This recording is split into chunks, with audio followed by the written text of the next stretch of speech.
मेरा बेटा है, 8 साल उम्र है।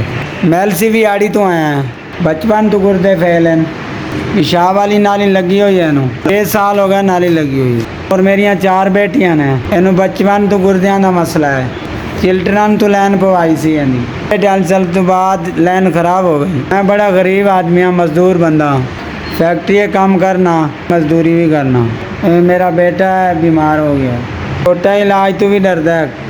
इनू लैते आया इत्थे ही सरकारी हस्पताल जलील होया, इनू लैते परदेस ना कोई जानने वाला ना कोई वाकिफ, पुत्रा सी धक्के खाते हुए इत्थे आया है। मेरे को जेड़े पैसे ना वो ले लो, बाकी अपील करे ना इनका फसूला पवा दो। 15,000 रुपया मैं औखा लैते आया इत्थे।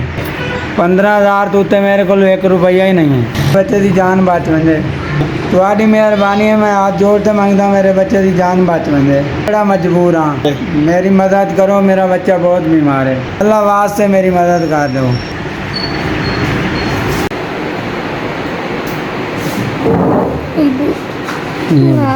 दवा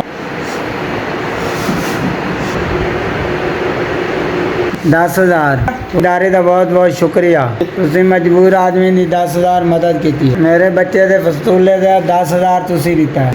25,000 टोटल खर्चा सी, 15,000 मैं खुद दिता है, 10,000 तुसी गले है। इदारे का बहुत बहुत शुक्रिया। अल्लाह तुहाडे इदारे नूं तरक्की दे। मेरी दुआ है इदारे नूं सलामत रखे के, आमीन सुमा आमीन। फस्तूला बन गया मेरे को 15,000 रुपया सी, 10,000 कम सी। 10,000 तुहाडे इदारे ने गले, मेरी मुश्किल आसान हो गई। बच्चे का स्टूला बन गया। हुण 10,000 की मेरी मदद की। इदारे नूं खुश रखे, तुसीं इन्नी मजबूरां दी मस्कीनां दी खिदमत करते रहो। सारे इदारे नूं मजीद तौफीक देवे। ये तो मैं घर चला जावांगा। बच्चा मेरा भी ठीक है, फसूला भी बन गया।